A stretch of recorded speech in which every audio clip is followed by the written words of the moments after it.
Okay, so we'll start with lipid autocoids. Lipid autocoids, basically we have to know about eicosanoids. This is 20 carbon. Ecos means 20, okay, and noids means like. So 20 compounds, 20 eicosanoic acid, that is from there it is derived. So it's like the 20 carbons, arachidonic acid. So these are arachidonic acid derivatives. This has 20 carbons and 4 double bonds. These are present. Now basically what we have to understand here, that the phospholipid will be converted into arachidonic acid with the help of the enzyme phospholipase A2. Now the steroids, what they do, that inhibits the phospholipase A2. So what will happen? Arachidonic acid will be not formed properly, right? Now let's see over here what are COX and LOX. Now see, these COX and LOX are two important enzymes, and right, and this will act on the arachidonic acid, and it will convert first into PGG2, okay, which is short lived, and it will be then converted into PGI2, that is prostacyclin, PGD2, and TXA2, thromboxane A2, okay.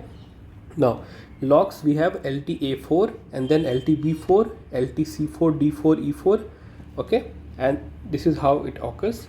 Just you have to understand the basic, that phospholipid converted into arachidonic acid, which will be acted on the enzymes COX and LOX. COX will convert into PGG2, okay, that is short lived, which converted into PGI2, and then endothelial cell of the blood vessels, it is then it is present prostaglandin I2, and it is antiplatelet. It will cause the vasodilation and antiplatelet action. Thromboxane A2, that reverse it, it will cause platelet aggregation and vasoconstriction, okay. Thromboxane A2 is vasoconstriction and platelet aggregation. PGD2 will convert it into PGE2, and PGE2 then convert into PGF2 alpha, okay. This is how it occurs. So first G is like like gold, and it will break into some different like money, right? And this all this are currencies, and this will be acting on the like different parts, right? This you can use it in different parts, the body can use in the different parts. So G is very unstable, okay, it's a short lived, it is unstable, it will break down into different as per requirement, right? Now LTA4 will be converted into LTB4. It is basically present in the eosinophil. So B say E, right? So B4 eosinophil, याद रख सकते हैं, B4 eosinophil, ठीक है. So LTA4 will be converted to B4 eosinophil में रहता है.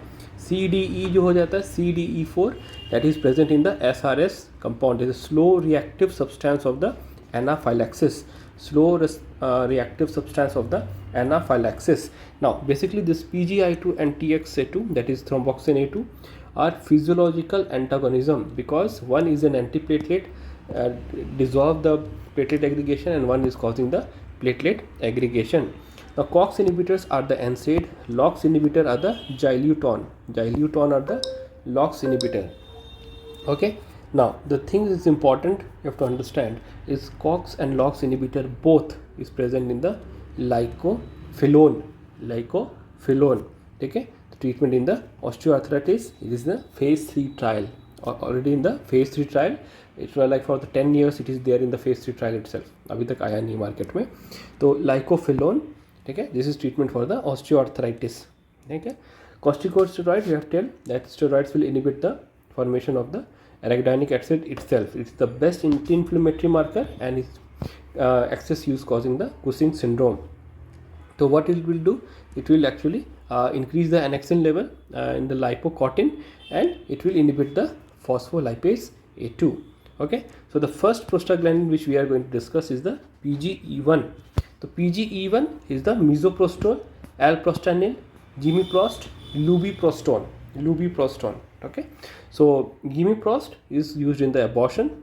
Alprostanyl is opens the ductus arteriosus in the erectile dysfunction, critical limb ischemia, as well as it is a synthetic PGI2. You will understand more about alprostanyl in different in the embryology part, as well as we use this drug very commonly.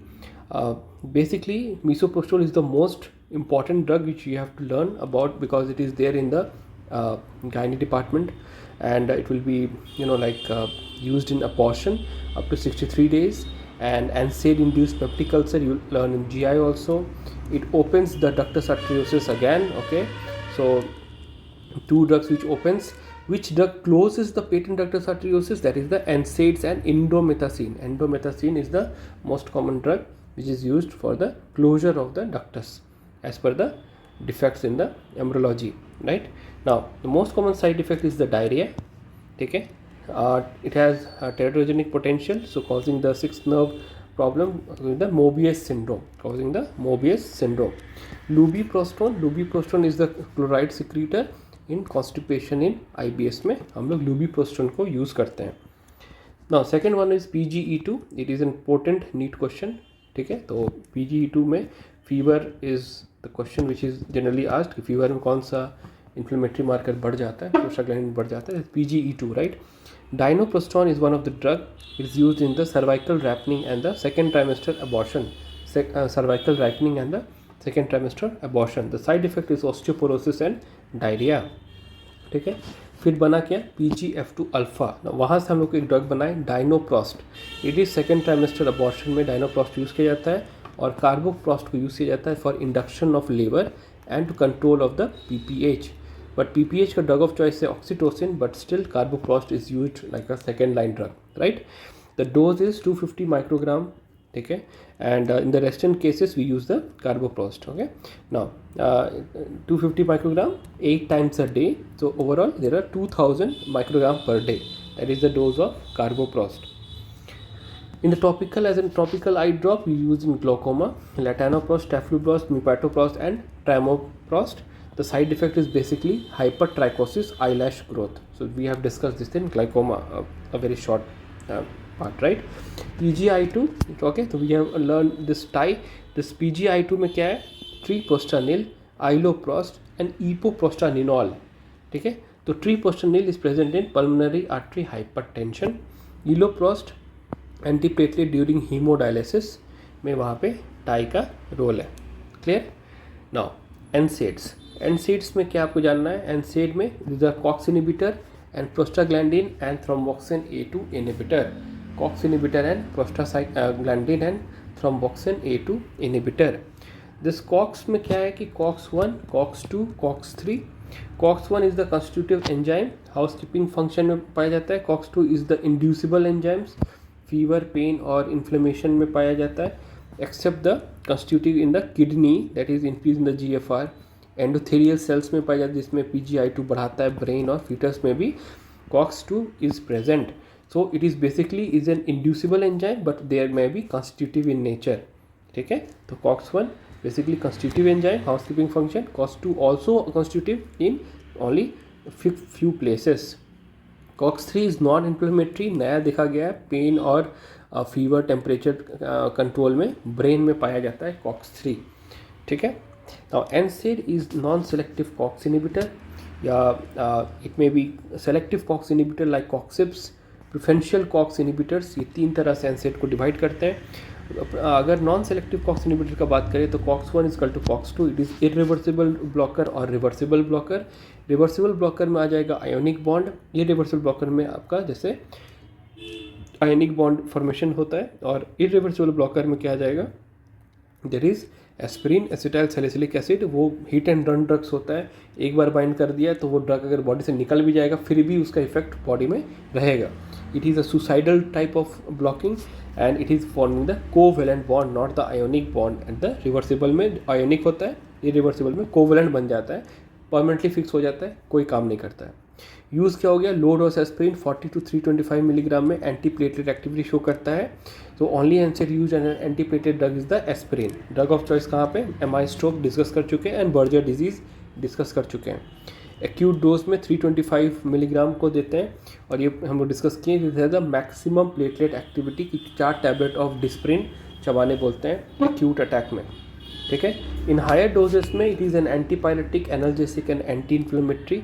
यहाँ पे सारे NSAID के जैसा वो उसको use किया जाता है. But it is drug of choice in Kawasaki disease, acute rheumatic fever, familial adenomatous polyposis and Alzheimer's disease. इन चारों में क्या होता है, इन चारों में आपका एस्पिरिन का रोल है, ठीक है। तो Kawasaki disease in the children, ठीक है, name of the Kawasaki scientist, right? So we have to learn in pediatrics basically and in the neonatology section.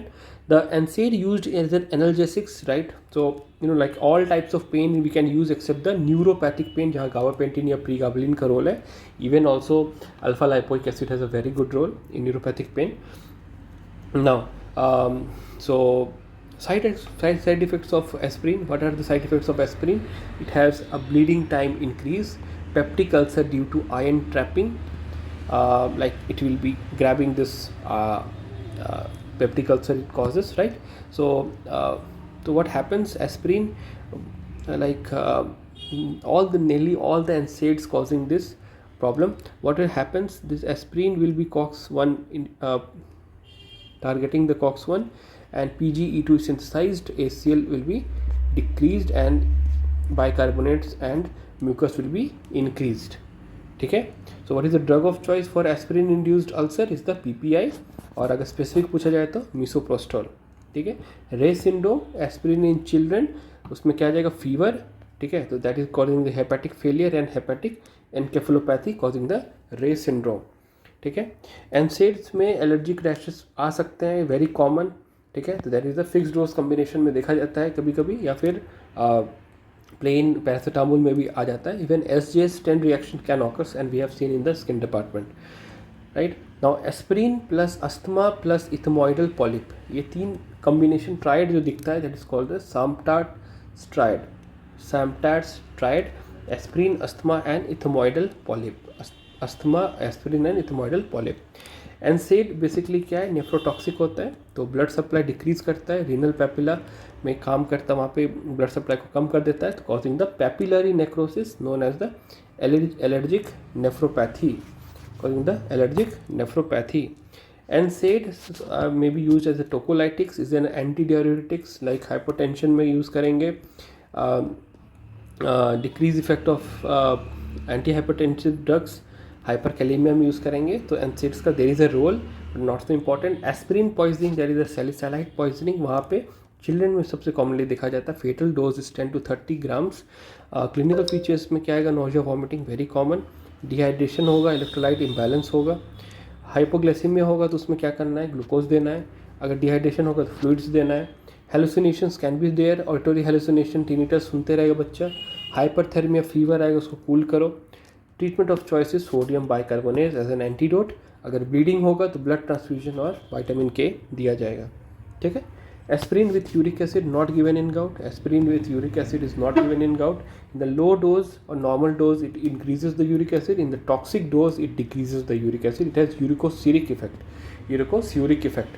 So aspirin with uric acid is a very common question to be asked. And the low dose, it increases the uric acid. In toxic dose, it decreases the uric acid. Now the COX-IPs, the non-selective COX inhibitors which are reversible, ठीक है। तो अभी तक ये reversible की बात किए थे। तो first is the indomethacin, is the drug of choice for arthritis, for gouty arthritis, reactive arthritis and rheumatoid arthritis, ठीक है। It decreases the risk of cerebral haemorrhage in premature babies, that is the HIE, that is the ischaemic hypoxic ischaemic encephalopathy, ठीक है।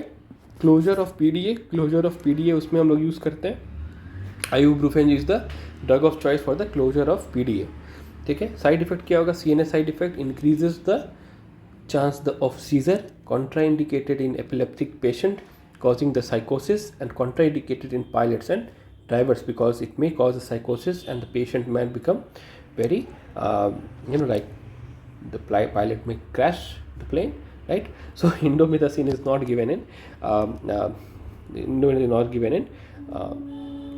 pilots and drivers, right? So ibuprofen, it is safest in the children, drug of choice for the dental pain. The side effect is aseptic meningitis, it may cause aseptic meningitis, so please note for it.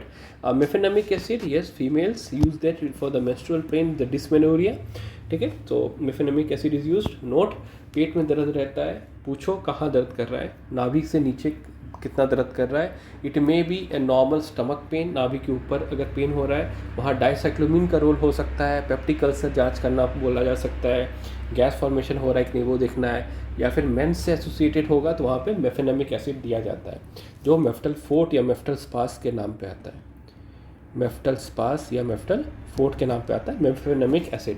ठीक है, dysmenorrhoea में mefenamic acid का role है. Right, this is important viva question for all the lead doctors. Right now, piroxicam and tanoxicam, this is the longest acting, undergoes enterohepatic circulation, and ketorolac is the only IV NSAID apart from the diclofenac. Diclofenac is the IV और उसके अलावा ketorolac होता है. तो it is the post operative analgesia में drug of choice है ये. ठीक है, तो पोस्ट एनाल्जेसिया में ketorolac को यूज़ किया जाता है as an NSAID, but drug of choice is the opioids. Drug of choice is the opioids. Phenylbutazone, not so important, neutropenia because it is banned or sulfur drug causing the agranulocytosis. ठीक है, तो इसलिए उसको use नहीं किया जाता है. तो प्रिफरेंशियल COX-2 इनिबिटर्स में सबसे पहले नाम आता है निमोसुलाइड का. बचपन में सब लोग सुमो खाए हैं, निमोसुलाइड सारे लोग खाए हैं, but basically it is ban due to hepatotoxicity and SGS syndrome. बहुत कॉमन था बच्चों में हेपेटोटॉक्सिटी और SGS syndrome. It is now contraindicated in less than 15 years. ठीक है, और हम लोग 15 साल के कम में ही सुमो खाए, निमोसुलाइड खाए. ठीक है, तो it is contraindicated in less than 15 years. meloxicam, aceclofenac, diclofenac, etodolac, these are the latest preferential COX-2 inhibitors, but nimesulide is the not should be used. Right, diclofenac best tissue penetration, more than 3 times concentration in synovial fluid, और arthritis में उसको हम लोग use करेंगे किसको, diclofenac को. ठीक है, in arthritis diclofenac is the like drug of choice you can say. Basically all are using now this coxib selective COX-2 inhibitors. Advantage क्या है कि there is no peptic ulcer, platelet aggregation को बढ़ा देता है. ये उसका डिसएडवांटेज हो गया कि प्लेटलेट एग्रीगेशन को बढ़ा देता है. तो इस is banned due to increase in the MI और स्ट्रोक. MI और स्ट्रोक उसके लिए इसको क्या करते हैं, बैंड कर देते हैं. तो रोफेक्साकोफिक कॉक्सिब, वैल्डेकॉक्सिब और लुमिराकॉक्सिब जो है it is banned due to liver toxicity. Available drugs कौन कौन है, इटोरिकॉक्सिब, पैरेकॉक्सिब एंड सीलोकॉक्सिब. ठीक है, etoricoxib, parecoxib and celecoxib, these are the selective coxibs which are already in the market, but the thing is that they are banned because increased risk of MI और stroke और liver toxicity भी कराता है.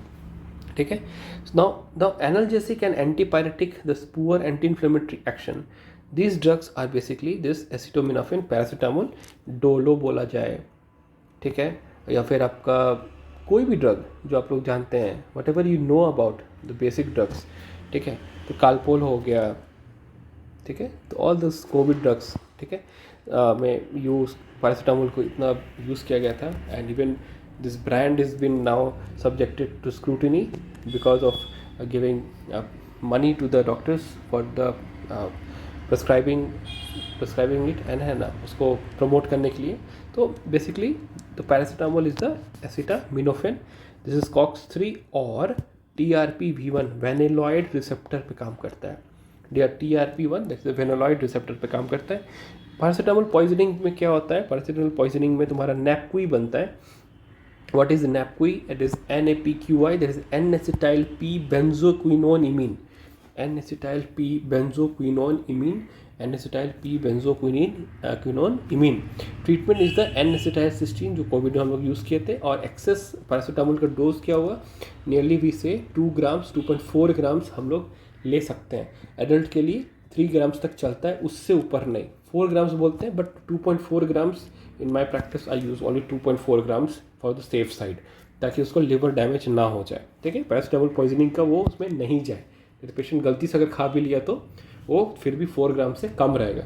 सो I say to the patient that 2.4 grams is good enough. If they are taking 650, I ask them to take 3 times और maximum 4 times, उससे ज़्यादा नहीं. ठीक है, so this is how I like practice. Right now, metamizole and nifopam. Nifopam is also a drug. This is an SNDRI. ठीक है, तो that is serotonin, norepinephrine, dopamine reuptake, और ये COX एंजाइम पे काम नहीं करता है. but these are also some analgesic antipyretic with poor anti-inflammatory actions. Okay, to start with arthritis again. Arthritis, rheumatoid arthritis. Now in the rheumatoid arthritis we can see there is symptomatic management and definitive management. In the symptomatic treatment we have anti-inflammatory property, Drug of choice is NSAID, except the paracetamol. The drug of choice for pregnancy is the corticosteroid if it is not responsive. Now if definitely treatment में क्या आ जाएगा, immunosuppressive like DMRD and SARD, disease modifying या फिर slowly acting anti rheumatoid drugs, ठीक है, तो उसको इंट्राओकुलर दिया जाता है, जॉइंट डिस्ट्रक्शन को कम करता है, ठीक है. तो there are many drugs, let's discuss one by one. Conventional drugs और बायोलॉजिक्स का बात किया जाए तो क्या हो सकता है, these are methotrexate is the drug of choice, sulfasalazine, penicillamine, right, azathioprine, gold was used earlier, chloroquine, hydroxychloroquine was used now. TNF blockers, IL-6 blockers, IL-15 blockers, CD20 blockers, JAK blockers, co-stimulation blockers. So these are biologics. So one by one. Methotrexate, this is inhibitor of DHFR, dihydroxyfolate reductase inhibitor, increases the adenosine efflux. Side effects में क्या आ जाएगा, mucosal ulcer, hepatotoxicity and megaloblastic anaemia. Contraindicated in pregnancy and lactation, neural tube defect में देखा जाता है यहाँ पे मीथोट्रेक्सेट का यूज़ करने से, ठीक है. It is very clear. Now chloroquine में क्या आता है, बुल्स आई रेटिनोपैथी, क्योंकि वहाँ पे वो रेटिनो में जमा हो जाता है. सल्फासालाजिन में sulphonamide is a prodrug, sulfapyridine and 5-ASA. These are all sulfur drugs and these are used in very cautiously. और रूमेटॉइड आर्थराइटिस में उसको यूज़ किया जाता है. यहाँ पे अल्सरेटिव कोलाइटिस में यूज़ किया जाता है मिसालाजीन, ओलसालाजीन, बालसालाजीन, ठीक है. साइड इफेक्ट क्या होता है, स्पर्म काउंट को कम कर देता है और बोन मैरो सप्रेशन करता है, ठीक है. These are very important in ulcerative colitis. When will discuss GIT will discuss them. Penicillamine में कॉपर चिलेटर, कॉपर पॉइजनिंग में यूज़ करते हैं like in Wilson disease. Gold penicillamine का साइड इफेक्ट क्या होता है, dermatitis, diarrhoea and DLE. There are 3 Ds, dermatitis, diarrhoea and paper and DLE, okay, and nephrotoxic also. Leflunomides क्या हो गया, this is decrease in the pyrimidine synthesis, ठीक है. तो डोज क्या है, 100 milligram loading dose. And side effect क्या है, mucosal ulcer, megaloblastic anaemia and hepatotoxic, same as methotrexate, leflunomide, ठीक है. It's a new drug. Now biologics, if you'll see in the biologics, they have TNF alpha. In the TNF alpha we have infliximab, sertolizumab, adalimumab, golimumab, etanercept, ठीक है. Clear हो गया. तो basically infliximab is an IV drug, rest all are subcutaneous drug. सेप्ट जहाँ भी लिखा रहेगा वहाँ FC पोर्शन नहीं होता है मोनोक्लोनल एंटीबॉडी में. और यहाँ देखा जाए इन्फ्लिक्सीमैब का, तो यहाँ पे फैब रिसेप्टर यहाँ हुआ, TNF alpha receptor is present, IgG1 जो है वो FC में काम करता है, TNF अल्फा यहाँ पे इस तरह से काम कर रहा है. तो TNF अल्फा की मोनोक्लोनल एंटीबॉडी है. तो drug of choice is methotrexate resistance cases in rheumatoid arthritis, psoriatic arthritis, Wegener granulomatosis, sarcoidosis and IBD में क्रॉनिक मतलब CD and ulcerative colitis and Crohn's disease, side effect is reactivation of latent TB, वहाँ ये हो सकता है. और IL-6 inhibitors में tocilizumab, सारीलुमैब और सारीलुमैब जो होता है, these are IL-6 inhibitors. IL-1 inhibitors में एनाकिरना is the IL-1 inhibitors. CD20 में rituximab is the CD20. JAK inhibitors are tofacitinib, ठीक है, और बैरिसिटिनिब, ठीक है. TB याद रखना, JAK inhibitors very important for the JAK1 JAK3 inhibitors. ये JAK1 JAK2 इनिबिटर होता है, ठीक है. तो this is rheumatoid arthritis and Crohn's disease in IBD. JAK inhibitors are very important biologics, right. Now these are NIBs, right. अब देखो यहाँ co-stimulation inhibitors, these are abatacept, again FC portion is absent, abatacept, okay. Now this you have to understand this CD28 and CTALA4, this is co-stimulation of the inhibitors of the abatacept, okay. So we have discussed most of the things, just the gout is remaining, and then basically uricosphoric agent and this uric, I think will complete this gout here only, okay. Now gout, so gout is like increase in the uric acid, so So tophi will be deposited in the tendon, and the joint if deposited is the arthritis is present. Is the acute gout and the chronic gout. In the acute gout is symptomatic, and it will be a treatment, and anti-inflammatory drugs will be used. In the chronic gout there is a decrease in the uric acid, that is our main focus, right? So the drug of choice is the NSAIDs, except for the paracetamol and aspirin, which may cause increase in the uric acid. So all NSAIDs are used. If not responsive, we give corticosteroids. If not responsive, we give colchicine. Now colchicine is a microtubule inhibitors. It decreases the movement of the WBC. So colchicine is a drug of choice. Colchica autumnale से बनता है, right?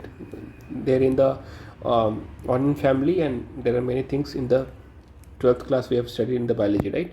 In the colchicine microtubules inhibitor होता है basically, right? Side effect is the mucosal ulcer and diarrhea is present. Advantage is renal safe पाया जाता है. Other use क्या है? Karyotyping हम लोग ये कर सकते हैं. ड्रग्स फॉर क्रॉनिक गाउट में क्या है? Decrease in the uric acid focus हमारा रहेगा. तो डीएनए ब्रेक से ग्वानिन बनता है, वहाँ से फिर आपका ज़ैंथीन ऑक्सीडेज बनता है, फिर वहाँ से यूरिक एसिड बनता है, वहाँ से नेफ्रॉन जाता है, OATP चैनल एक होता है, right? There is a reabsorption of uric acid. तो यहाँ पे बेसिकली दिस यूरिक एसिड का साइकिल में हम लोग को ब्रेक लगाना है, ठीक है? तो ज़ैंथीन ऑक्सीडेज इनिबिटर्स जो होते हैं, जो आपका ज़ैंथीन ऑक्सीडेज इनिबिटर्स जो होते हैं, वो क्या करता है? एलोपिरिनॉल, ऑक्सीपिरिनॉल और फेवोक्सोस्टैट, ये सब क्या करता है? यूरिक एसिड को कम कर देता है. तो एलोपिरिनॉल जो बेसिकली होता है, उसका मैकेनिज्म एक्शन क्या है वहाँ पे? कि वो आपका फेक प्यूरिन बना के वहाँ पे ग्वानोसिन SGPRT की हेल्प से ग्वानोसिन बनाएगा, और it will be a competitive inhibitor of uric acid, ठीक है? Allopurinol, that is how it works, ठीक है? फेवोक्सोस्टैट क्या करेगा? It is a non competitive blocker. यहाँ पे क्या होता है कि फेवोक्सोस्टैट को हम लोग ज़्यादा अच्छे से, मतलब ज़्यादा इसमें यूज़ करते हैं. बट एलोपिरिनॉल का यूज़ कहाँ पे है? क्रॉनिक गाउट में. It is contraindicated in acute gout. Lesch Nyhan syndrome, SGPRTase enzyme शायद एब्सेंट होता है, एंड ट्यूमर लाइसिस सिंड्रोम, जिसमें एक ट्यूमर होता है, उसका लाइसिस होता है, सारे इलेक्ट्रोलाइट्स बाहर आ जाता है, यूरिक एसिड सब बाहर आ जाता है. ट्यूमर लाइसिस में, जिसमें ड्रग ऑफ चॉइस आपका क्या हो जाएगा? एलोपिरिनॉल. साइड इफेक्ट क्या है? हाइपर सेंसिटिविटी, ठीक है? तो bone marrow suppression and hepatotoxicity. Drug interaction में क्या है? एजाथायोप्रीन और 6-MP, एजाथायोप्रीन एंड 6-MP, ठीक है? Allopurinol decreases the xanthine oxidase, decreases the dose of to 25%. यही बेसिकली काम है, ठीक है?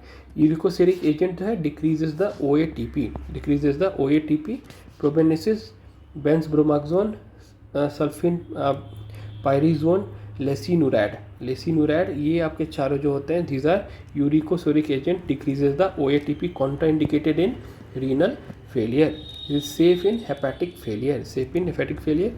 मिसलेनियस यूज में क्या जाएगा? यूरिकोसेरिक एजेंट, तो losartan and fenofibrate and losartan are uricosuric agents. तो बेसिकली ये फंडा था कि लीवर से ब्लड वेसल गया किडनी, वहाँ पे क्या था? बर्ड्स में क्या पाया जाता है? एलेंटॉइन वहाँ पे पाया जाता है, और यूरिक एसिड से एलेंटॉइन वहाँ से फिर यूरिन में वो सिक्रीट होता है. बर्ड से क्या देखा गया और डेजर्ट एनिमल से क्या क्या देखा गया? 2 दवाई निकाला गया, रैस्बुरिकेज और पेग्लोटिकेज, ठीक है? This is use in the resistant cases of allopurinol in the gout patient, ठीक है?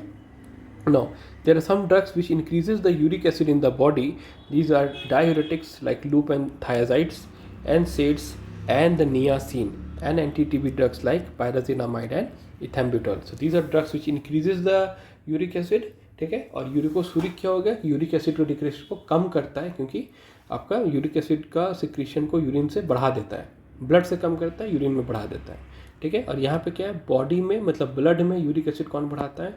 Diuretics like loop and thiazide, NSAIDs and niacin. It is a very important question. niacin यहाँ पे ये करता है. और anti-TB ड्रग्स में पूछा जाता है. Pyrazinamide has the most uric acid increase property, ठीक है? I think it's clear. Uricosuric में क्या क्या आ गया? यूरिकोसूरिक में एजेंट्स में लोसार्टन आ गया, फिनोफाइब्रेट आ गया, प्रोबेनिसिड आ गया, ठीक है? लेसिनुराइड आ गया, right? These are the OATP channel को इनिबिट करके, these are the uricosuric agent. So these are basically what are autocoids we have discussed in lot, ठीक है. This is the whole PDF. I'll upload it. Okay, thank you for the class. Okay, till then, see you soon. Bye. Signing off. Okay.